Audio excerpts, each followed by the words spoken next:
kibinafsi hii kazi ya kuchora, cha kwanza inanivalisha, inanilisha pia, ndo inanipatia pia hata jina.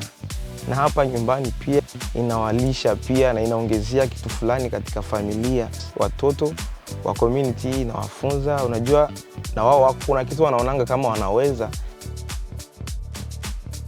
Mama yangu ndo alifanya nikakuwa mchoraji. Yeye alikuwa anachora cause anashona mpaka saa hii. So alikuwa anachora maua. So mimi nilikuwa nikishika kitabu yake naangalia vitu ambavyo anavyovifanya, alafu vinanifurahisha. So inanipatia moyo wa kufanya hiyo kitu, kurudia na mwambia ananionyesha. So kunionyesha hivyo, the more nimeenda na grow, ndo nikaona wengine ma artists wanachora, nikaona na mimi napenda hiyo, ikabidi na mimi nikuwe nafanya.